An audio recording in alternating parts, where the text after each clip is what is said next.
నమస్కారం. సుఖీభవకు స్వాగతం. ఈరోజు సుఖీభవలో చూపును హరించే బ్లూ లైట్, చుండ్రు బాధలకు బ్యాక్టీరియాతో చెక్, వంట నూనెల్ని ఎలా వాడుతున్నారు, తరచూ తలనొప్పి ఏమిటి మార్గం, ఇంకా హెల్త్ టిప్. తెర జీవితాలంటే సాధారణంగా సినిమా నటులవే అనుకుంటాం, కానీ వాస్తవంలో ఇప్పుడు మనందరివి తెర జీవితాలే. తెల్లారి లేస్తూనే మొబైల్ ముఖం చూస్తాం, ఇంట్లో ఆఫీస్లో కంప్యూటర్ ల్యాప్టాప్లతోటి గంటల తరబడి కుస్తీ పడతాం, కాస్త సమయం చిక్కితే టీవీకి అతుక్కుపోతాం, ప్రయాణాల్లోనూ మొబైల్లు ట్యాబ్లతోటి గడిపిస్తూ ఉంటాం. ఇలా మన జీవితంలో అధిక భాగం ఏదో ఒక తెర ముందే గడిచిపోతుంది. మన జీవితాల్లో ఈ స్క్రీన్ టైం అన్నది సగటున రోజుకి 6 గంటలకు పైగానే ఉంటుంది. ఈ స్క్రీన్లన్నిటి నుంచి వెలువడే నీలికాంతి మన కంటికి ఒంటికి సమస్యల్ని తెచ్చిపెడుతుందని హెచ్చరిస్తున్నారు నిపుణులు. ఈ నేపథ్యంలో చూపును ఆరోగ్యాన్ని హరిస్తున్న నీలికాంతి గురించి ఇప్పుడు తెలుసుకుందాం.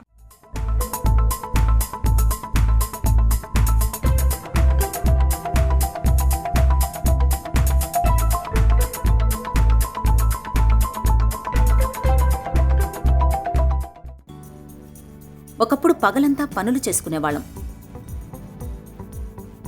పొద్దుగూకుతూనే పడుకునేవాళ్ళం, అంతే. అది సహజమైన జీవనశైలి. సూర్యుడొక్కడే మనకు కనిపించే కాంతి.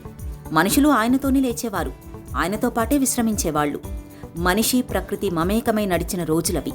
కానీ ఇప్పుడు రాత్రికి అర్థం మారిపోయింది. పగటి కంటే రాత్రి మిరమిట్లు ఎక్కువైపోతున్నాయి. రాత్రి కృత్రిమ కాంతులు చూసి మన మెదడు భ్రమపడుతోంది. ఏది శ్రమించే సమయమో ఏది విశ్రమించే సమయమో తెలియక గందరగోళ పడుతోంది. ఇది ఒక సమస్య అయితే, మన చుట్టూ ఉన్న కృత్రిమ కాంతిలో ఉండే బ్లూ లైట్ వల్ల కొత్త చిక్కులు వచ్చి పడుతున్నాయని పరిశోధనా రంగం గట్టిగా హెచ్చరిస్తోంది. ముఖ్యంగా మనం రోజంతా మొబైల్ ఫోన్లు, కంప్యూటర్లు, ల్యాప్టాప్లు, టీవీలు, ట్యాబ్లెట్ల వంటి డిజిటల్ తెరల ముందర గడుపుతుండడం వల్ల తీవ్ర అనర్థాలు తలెత్తుతున్నాయి. ప్రపంచవ్యాప్తంగా 60% జనాభా రోజులో 6 గంటల కంటే ఎక్కువ సమయమే డిజిటల్ తెరల ముందు గడుపుతున్నారని అనేక అధ్యయనాలు చెబుతున్నాయి. కుర్రకారు సగటున రోజులో 10-12 గంటలకు పైగా ఈ స్క్రీన్లతో గడుపుతున్నారని ఒక అంచనా. Blue light part off white light కాబట్టి ఎక్కువ సోర్స్ ఏది అంటే సన్లైట్. సన్లైట్లో బ్లూ లైట్ ఉంటుంది, ఈవెన్ అల్ట్రావైలెట్ రేస్ కూడా ఉంటాయి, ఆ సైడ్ రేస్ కూడా ఉంటాయి. కాబట్టి source of the blue light mainly day time అయితే సన్లైట్. కాకపోతే ఆఫ్ లేట్ మనిషే బ్లూ లైట్ను ఇప్పుడు క్రియేట్ చేశాడు. ఎక్కడి నుంచి తయారు చేసినాడు అంటే ఈ ఫ్లోరసెంట్ లైట్లని, ఎల్ఈ లైట్లని, ఈ స్మార్ట్ ఫోన్లని, ఈ కంప్యూటర్ గ్యాడ్గెట్స్ అని, ఈ టీవీస్, ఫ్లాట్ టీవీస్, ఈ ఫ్లాట్ టీవీస్ నుంచి కూడా ఈ ఎనర్జీ, ఈ బ్లూ లైట్ ఎమిషను వస్తూనే ఉంటుంది. ఈ బ్లూ లైట్ మనము స్టడీస్లో ఏం తెచ్చుకున్నాం, అల్ట్రావైలెట్ రేసు, బ్లూ లైట్ పక్కన ఉండే రేస్ అల్ట్రావైలెట్ రేస్, దానికి వేవ్ లెంత్ దీనికంటే తక్కువ. So ultraviolet race definitely harmful to the I. ఎక్కడెక్కడ స్కిన్కు, ఐలిడ్స్ మీద ప్రభావం ఉంటుంది, అలానే కార్నియా మీద ప్రభావం ఉంటుంది, అలా కంజంక్టివా మీద ఉంటుంది. ఏం రావచ్చు, పింగికుల అనేది రావచ్చు, టెరిజియం రావచ్చు, కంటి కంజంక్టివల్ క్యాన్సర్ రావచ్చు. అలానే లెన్స్ మీద అల్ట్రావైలెట్ రేస్ పడితే అప్పుడు క్యాట్రాక్ట్ వస్తుంది. రెటీనా మీద పడితే రెటీనాలో ఏఆర్ఎండి అని, ఏజ్ రిలేటెడ్ మ్యాకులర్ డిజనరేషన్ అని ఉంటుంది. సో ఈ అల్ట్రావైలెట్ రేస్ వల్ల ఈ దెబ్బ ఉంది కాబట్టి ఈ బ్లూ లైట్ వల్ల కూడా ఉన్నాయా అని అనిమల్ ఎక్స్పెరిమెంట్స్ చేశారు. అనిమల్ ఎక్స్పెరిమెంట్స్లో ఏమని ప్రూవ్ అయింది, blue light is harmful to the retina అనేది వాళ్ళు డిసైడ్ చేసేసారు. సో కాబట్టి కానీ హ్యూమన్ బీయింగ్ పైన ఎక్స్పెరిమెంట్ చేశారా అంటే చేయలేదు. కాకపోతే adjacent to the ultraviolet race animal studies వల్ల హార్మ్ఫుల్ ఉంది కాబట్టి మనకు కూడా వచ్చే అవకాశం ఉంది అని లాంగ్ టర్మ్ ఫాలోఅప్లో మనకు ఏదైనా బయటికి రావచ్చు. మన కంటికి కనిపించేదే కాంతి అనుకుంటాం, కానీ వాస్తవానికి కాంతిని విశ్లేషించి చూస్తే గామా, ఎక్స్ రేయ, యూవి, పరారుణ కిరణాల వంటివి చాలానే ఉంటాయి. వాటిలో మన కంటికి కనిపించేది ఇంద్రధనస్సులో ఉన్నట్టు 7 రంగులు ఉండే కొంత భాగం మాత్రమే. ఈ కనిపించే రంగులన్నింటిలోకి చాలా ప్రత్యేకమైనది నీలిరంగు. ఇది అత్యధిక శక్తిని విడుదల చేస్తుంది. అందుకే మన మీద దీని ప్రభావం చాలా ఎక్కువ. ఈ బ్లూ లైట్ వెలుతురు అంతటా ఉంటుంది, సూర్యకాంతిలో కూడా ఉంటుంది. కాకపోతే పగటిపూట ఈ కాంతి వల్ల మనకు చాలా మేలు జరుగుతుంది. అది మనలో చురుకుదనాన్ని పెంచుతుంది, స్పందనలను, భావోద్వేగాలను మెరుగుపరుస్తుంది. ఇంతవరకు మంచిదే. కానీ ఈ బ్లూ లైట్ మన సెల్ ఫోన్లు, టీవీలు, కంప్యూటర్లు, ఎలక్ట్రానిక్ నోట్బుక్స్ వంటి డిజిటల్ తెరల నుంచి, అలాగే ఎల్ఈడి, ఫ్లోరసెంట్ లైట్ల నుంచి కూడా విడుదలవుతుంటుంది. కావటానికి సూర్యకాంతితో పోలిస్తే వీటి నుంచి వెలువడేది తక్కువే. కానీ మనం రోజంతా అధిక సమయం ఈ స్క్రీన్ల మధ్యే వీటికి దగ్గరగా గడుపుతుంటాం. రాత్రిపూట కూడా వీటితోనే సాంగత్యం చేస్తుండడం వల్ల ఇప్పుడు ఈ నీలికాంతే ప్రమాదకరంగా పరిణమిస్తోంది. బ్లూ లైట్ వల్ల వచ్చే ప్రాబ్లమ్స్ ఒకటేమి అంటే అవి లోపలికి పెనిట్రేట్ చేసి ఈ విజువల్ ఎలిమెంట్స్ డ్యామేజ్ కావచ్చు అనే హైపోథసిస్ ఒకటి. రెండోది ఏమంటే ఈ బ్లూ లైట్ ఈ మెలటోనిన్ అనే పిగ్మెంట్ ఉంటుంది లోపల, మెలటోనిన్ పైన దాని మీద ప్రభావం చూపించే దానివల్ల ఈ స్లీప్ డిస్టర్బెన్సెస్ ఎక్కువ ఉంటాయి. మూడోది ఈ బ్లూ లైట్ వల్ల రెస్ట్లెస్నెస్, స్లీప్లెస్ నైట్ రావడం ఒకటి. రెండోది ఐ స్ట్రెయిన్, హెడేకు, ఫెటిగ్ అనేది రావడం ఒకటి అనేది మాత్రము మనం గమనించాం. కాబట్టి ఫస్ట్ క్వశ్చన్ ఏంటి అంటే విజువల్ ఎలిమెంట్స్ మీద ప్రభావం ఉంటుందా అని. విజువల్ ఎలిమెంట్ ప్రభావం ఏమి అంటే మెయిన్ సోర్స్ సన్లైట్ అయినా ఈ సోర్సు మనము తక్కువ ఇంటెన్సిటీ ఉన్నా కూడా ఎక్కువ గంటలు వాడుతున్నాం. కొంతమంది అయితే కంప్యూటర్ మీద 10 hours, 12 hours, 14 hours వాడుతుంటారు. కొంతమంది నైట్ అంతా సెల్ ఫోన్లు వాడుతూ ఉంటారు. సో దీనివల్ల డ్యూరేషన్ ఎక్కువ అయ్యే దానివల్ల ఈ బ్లూ లైట్ పోయి కంటికి డ్యామేజ్ రావచ్చు అనేది ఒక హైపోథసిస్. రెండోది డెఫినెట్గా ఈ స్లీప్ డిస్టర్బెన్స్ ఉంటుంది. నీలికాంతి మన నిద్రను ప్రభావితం చేసే మెలటోనిన్ అనే హార్మోన్ల ఉత్పత్తిని, విడుదలను ప్రభావితం చేస్తుంది. దీంతో నిద్ర, మెలకువలను నియంత్రించే సర్కాడియన్ రిథం అస్తవ్యస్తమవుతోంది. అంతేకాదు ఒంట్లోని ఇతర హార్మోన్లు తీవ్రంగా ప్రభావితమవుతున్నాయి. నీలికాంతి నేరుగా కంటిలోని రెటీనా పొర మీద పడుతోంది. ఫలితంగా రెటీనా పొర బలహీనపడి చూపు సమస్యలు తలెత్తుతున్నాయి. బ్లూలైట్ తాకిడికి కంటి యంత్రాంగం మొత్తం అలసిపోతోంది, చూపు మందగిస్తుంది. దీన్నే డిజిటల్ ఐ స్ట్రెయిన్ అంటారు. డిజిటల్ స్క్రీన్లు ఇప్పుడు మరింత ప్రకాశవంతంగా, స్పష్టంగా ఉండేందుకు ఎల్ఈడి తెరలను ఎక్కువగా వాడుతున్నారు. వీటి నుంచి చాలా శక్తివంతమైన నీలికాంతి వెలువడుతుంది. ఇప్పుడు స్క్రీన్లన్నింటా దీన్నే విరివిగా వాడుతుండడం వల్ల మన కంటికి ఈ బ్లూ లైట్ తాకిడి మరింత ఎక్కువైపోతోంది. రోజు డిజిటల్ పరికరాలు వాడుతున్న వారిలో దాదాపు 70% మంది దీనికి సంబంధించిన ఏదో లక్షణాలతో సతమతమవుతున్నారని చెబుతున్నారు డాక్టర్లు. ఆ బ్లూ లైట్ ఎక్కువసేపు లేకుండా whether we can avoid it. Say for example అనవసరంగా సెల్ ఫోన్ చూడడం, దాంతో వానికి అవసరం లేదు, దాన్నే వేరేగా దాన్ని మార్చుకొని చేయొచ్చు. అందువల్ల అనవసరంగా ఉండేదాన్ని తగ్గించడం, అవర్స్ ఆఫ్ డ్యూరేషన్ తగ్గించడం. రెండోది ఒకవేళ చూడాలి అనుకోండి బ్రేక్స్ ఇవ్వడం, ఇన్ బిట్వీన్ బ్రేక్స్ ఇవ్వడం. మూడోది దీనికి ఇప్పుడు స్క్రీన్స్ వచ్చాయి, దీన్ని బ్లూ ఫిల్టర్ స్క్రీన్స్ అని, బ్లూ ఫిల్టర్ గ్లాసెస్ కానీ బ్లూ ఫిల్టర్ స్క్రీన్స్ కానీ, ఈ సెల్ ఫోన్ పైన కూడా మనము కవర్స్ అంటాము, ఈ థిన్ హై టెంపర్డ్ గ్లాస్ వేసి దాంట్లో బ్లూ ఫిల్టర్డ్ గ్లాసెస్ అని వచ్చాయి. సో అలాగా ఆ బ్లూ ఫిల్టర్ ఉండే పరికరాలు వాడుకుంటే ఇది ఆ బ్లూ లైట్ యొక్క ఇంటెన్సిటీ ఏం చేస్తుంది అది అంటే ఆ 380 to 500 నానోమీటర్స్ ఉండే వేవ్ లైట్ను కట్ చేస్తుంది. అందువల్ల బ్లూ లైట్ వాళ్ళకు సోర్సు తగ్గిపోయి, సో ఈ ఫిల్టర్స్ వాడడం ఒకటి, ఆర్టిఫిషియల్ టీయర్స్ వాడడం ఒకటి, కంటిపై ఈ బ్లూ లైట్ యొక్క దుష్ప్రభావాలను మనం తగ్గించవచ్చు. ఉదయం లేస్తూనే మొబైల్ చూడడంతో మొదలయ్యే మన జీవితం రోజంతా డిజిటల్ స్క్రీన్ల మధ్య గడిచిపోతోంది. ఇలా రోజులో అధిక భాగం ఏదో ఒక డిజిటల్ స్క్రీన్లను చాలా దగ్గర నుంచి చూస్తుండడం అనేది కంటి చూపును హరించడంతో పాటు అనేక ఆరోగ్య సమస్యల్ని తెచ్చిపెడుతుందని మనం గుర్తుంచుకోవాలి. డిజిటల్ పరికరాల వాడకాన్ని తగ్గించుకోవాలి. స్మార్ట్ ఫోన్లు, ల్యాప్టాప్లు, కంప్యూటర్ తెరలకు అదే పనిగా కళ్ళప్పగించడం మంచిది కాదు. కళ్ళు అలసిపోయినప్పుడు తప్పనిసరిగా విశ్రాంతి తీసుకోవాలి. కళ్లకు సమస్యలు పెరిగినప్పుడు, ఇతరత్ర ఆరోగ్య సమస్యలు కనిపిస్తున్నప్పుడు ఆలస్యం చేయకుండా డాక్టర్ని సంప్రదించి తగిన వైద్యం తీసుకోవాలి. హెల్త్ న్యూస్ మీకోసం.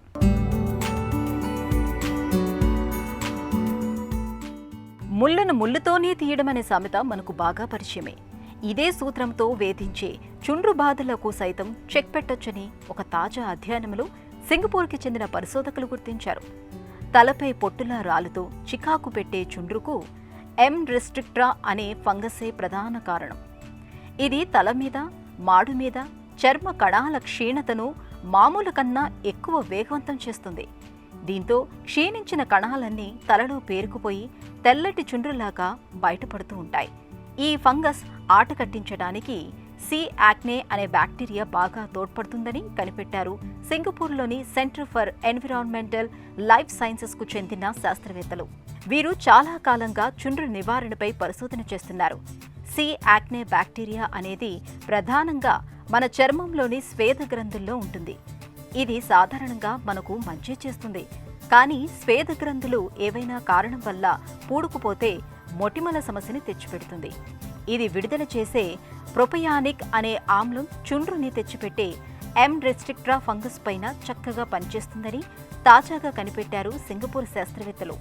ప్రయోగశాలల్లోనూ ప్రజలపైన పరీక్షించి విజయవంతంగా ఈ విషయాన్ని నిరూపించారు.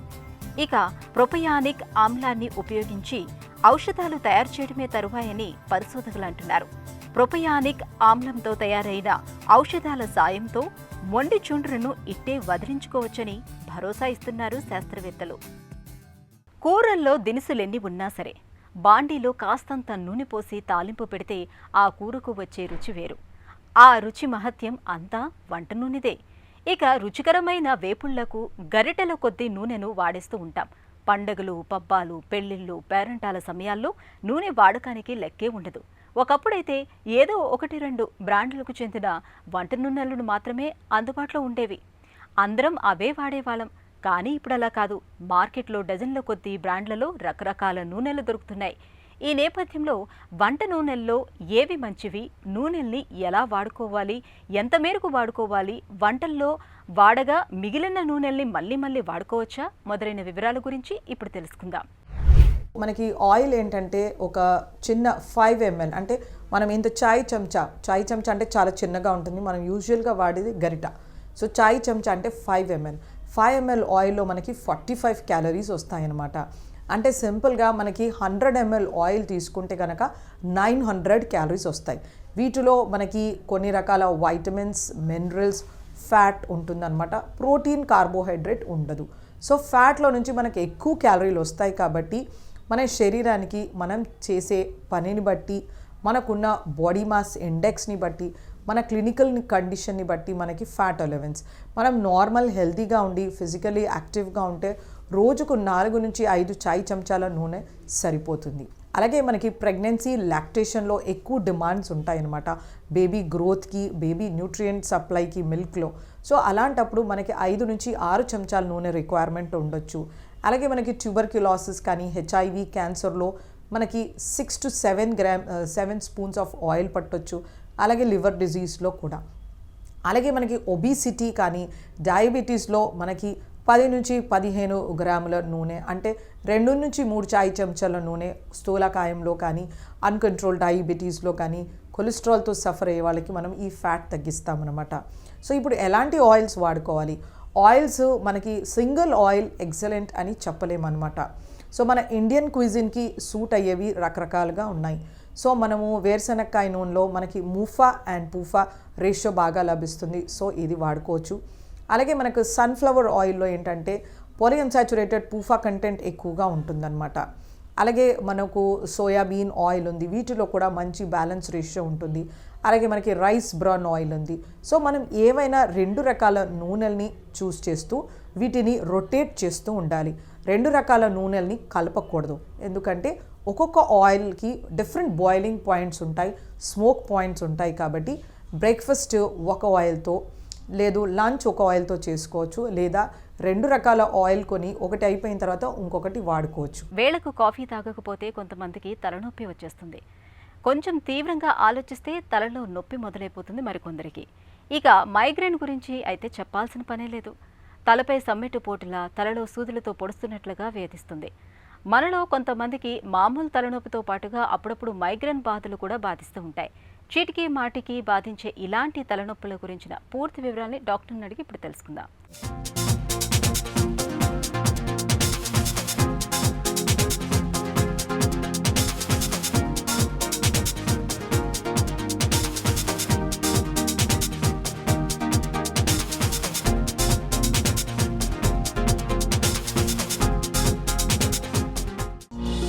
ప్రైమరీ హెడేక్స్ అంటే ఏంటి?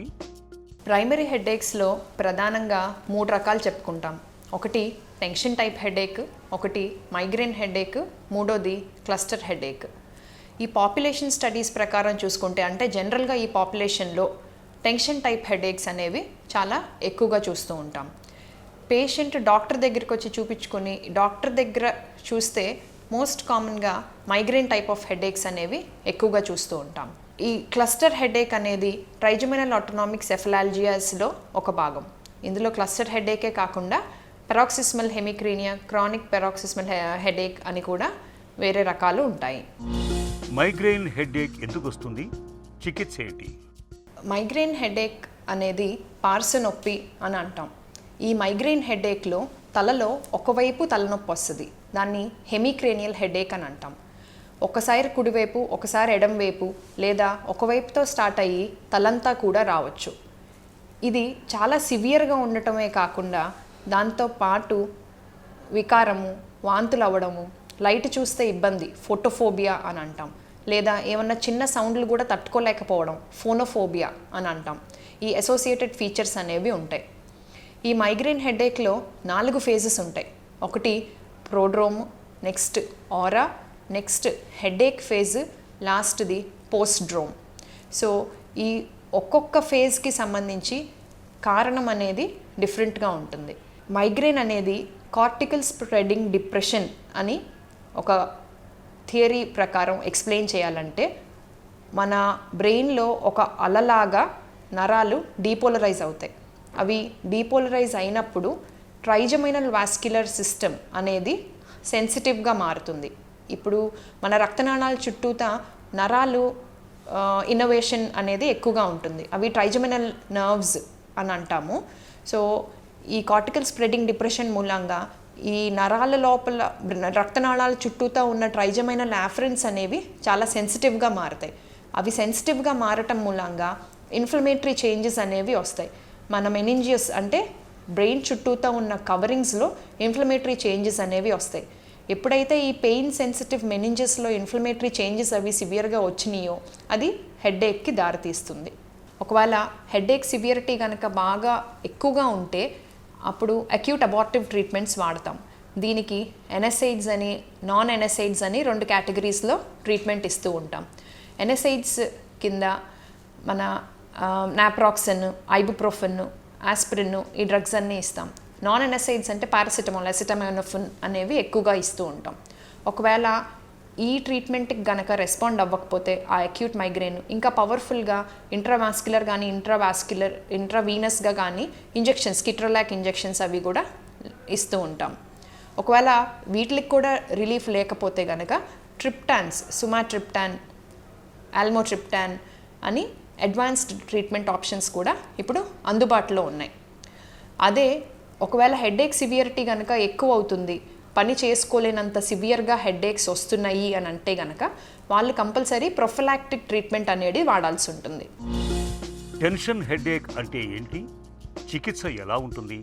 టెన్షన్ హెడేక్ అనేది కూడా ఒక టైప్ ఆఫ్ ప్రైమరీ హెడేక్.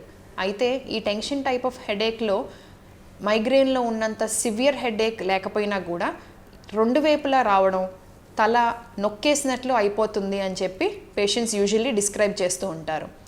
ఈ tension type of headache usually stress ఎక్కువ ఉండే వాళ్ళల్లో, నిద్ర తక్కువ పోవడం, స్ట్రెయిన్ అవ్వడము, ఆల్కహాల్ తీసుకోవడం లాంటి కారణాల మూలంగా ట్రిగర్ అవుతూ ఉంటుంది. ఈ టెన్షన్ టైప్ హెడేక్ కూడా ఎప్పుడైనా ఒకసారి వస్తే దాన్ని ఎపిసోడిక్ అని అంటాము. పద్దాకా వస్తే కనుక పర్సిస్టెంట్ అంటాం. 15 days కంటే ఎక్కువగా నెలలో వస్తే కనుక దాన్ని chronic tension type of headache అని అంటాం. ఈ క్రానిక్ టెన్షన్ టైప్ ఆఫ్ హెడేక్కి వెళ్ళిపోతున్నారు పేషెంట్స్ అని అంటే కనుక వాళ్ళకి డెఫినెట్గా మనం ప్రొఫిలాక్టిక్ ట్రీట్మెంట్ స్టార్ట్ చేసుకోవడం అనేది చాలా ఇంపార్టెంట్. ఇందులో కూడా ఒకవేళ పెయిన్ సివియరిటీ ఉంటే అక్యూట్ అబార్టివ్ ట్రీట్మెంట్స్ కింద ఎన్ఎస్ఐడ్స్ కానీ నాన్ ఎన్ఎస్ఐడ్స్ కానీ వాడతాము. ప్రొఫిలాక్టిక్ ట్రీట్మెంట్కి usually tricyclic antidepressants like amitriptyline, nortriptyline drugs లేదా serotonin, norepinephrine reuptake inhibitors, venlafaxine, desvenlafaxine, mirtazapine లాంటి మందులు వాడుతూ ఉంటాము. మిక్స్డ్ హెడేక్స్ అంటే ఏంటి? ఎలాంటి చికిత్స తీసుకోవాలి? ఈ ప్రైమరీ హెడేక్స్లో ఏదైనా కాంబినేషన్లో వస్తూ ఉంటే దాన్ని మిక్స్డ్ టైప్ ఆఫ్ హెడేక్స్ అని అంటాము. మైగ్రేన్ విత్ టెన్షన్ హెడేక్ ఉండొచ్చు, అలాంగ్ విత్ క్లస్టర్ హెడేక్ కూడా ఉండొచ్చు. వీటికి కూడా ఒకవేళ సివియర్గా ఉంటే కనుక ఎన్ఎస్ఐడ్స్ ఇవ్వటం అక్యూట్ అబార్టివ్ ట్రీట్మెంట్ కింద లేదా ప్రొఫిలాక్టిక్ ట్రీట్మెంట్ చేసుకుంటాము. ప్రైమరీ హెడేక్స్పై ఎలాంటి అవగాహన అవసరం? ఈ ప్రైమరీ హెడేక్స్ అనేవి యూజువల్గా ఏదో ఒక ట్రిగర్ ఫ్యాక్టర్ అనేది ఉంటేనే వస్తాయి. ఫర్ ఎగ్జాంపుల్ మైగ్రేన్ తీసుకున్నాము. మైగ్రేన్ హెడేక్ అనేది ప్రెసిపిటేట్ అవ్వడానికి మనకి కొన్ని కారణాలు ఉంటాయి.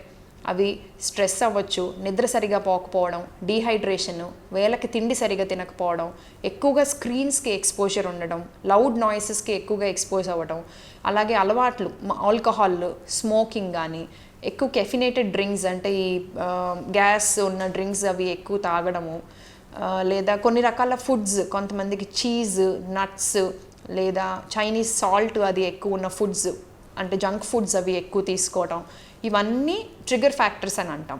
ఈ ఫ్యాక్టర్స్లో ఏదో ఒకటి ఉంటేనే ఈ మైగ్రేన్ హెడేక్ అనేది స్టార్ట్ అవటం జరుగుతుంది. సో ఒకవేళ ఈ ఫ్యాక్టర్స్లో ఏమైనా పేషెంట్ ఐడెంటిఫై చేయగలిగితే, ఈ ఫ్యాక్టర్స్ని మనం కొంత అవాయిడ్ చేయగలిగితే సగం ట్రీట్మెంట్ అక్కడ అయిపోయినట్టే. 50% of the headaches cut short అయిపోతాయి. మిగతా 50% మెడిసిన్స్ ద్వారా మనం తగ్గించుకోవడానికి వీలవుతుంది. అలాగే హెడేక్ ఉన్నా కూడా పర్లేదులే ఏదో ఒక చిన్న హెడేకే అని అశ్రద్ధ చేయటం కూడా మంచిది కాదు. ఒకవేళ హెడేక్తో పాటు ఏమన్నా ఫీవర్ ఉంటున్నా, వామిటింగ్ సివియర్గా అయిపోతున్నా, కళ్ళు ఇన్ఫెక్షన్ కానీ, కంటి చూపు కోల్పోవడం కానీ, చెయ్యి కాలు వీక్నెస్ వస్తున్నా, ఈ రెడ్ ఫ్లాగ్స్ అని అంటాం. సో హెడేక్తో పాటు ఇలాంటి రెడ్ ఫ్లాగ్స్ ఏమన్నా ఉంటే వెంటనే హాస్పిటల్కి వెళ్ళి ట్రీట్మెంట్ తీసుకోవడం అనేది చాలా ఇంపార్టెంట్. ఈ జాగ్రత్తలతో పాటు healthy food, fresh fruits and vegetables include చేసుకోవడం డైట్లో చాలా important, along with regular exercise. తరచూ తలనొప్పి వేధిస్తున్నప్పుడు ఒకసారి అన్ని రకాల పరీక్షలు చేయించుకోవటం మేలు. ఇక జీవనశైలి, అలవాట్లు, ఆహార విహారాలు తగిన జాగ్రత్తలు తీసుకుంటే చీటికి మాటికి వేధించే తలనొప్పుల ముప్పును చాలా వరకు నివారించుకోవచ్చు. ఇక ఈరోజు కార్యక్రమాన్ని ముగించే ముందు ఒక చిన్న చిట్కా మీకోసం. బహిష్టు నొప్పితో బాధపడుతున్నప్పుడు అర చెంచాడు వసపొడిని కలిపిన గోరువెచ్చటి నీళ్లను రోజుకు 2 సార్లు తాగడాన్ని అలవాటు చేసుకోండి. వేధించే నెలసరి బాధల నుంచి మంచి ఉపశమనం లభిస్తుంది.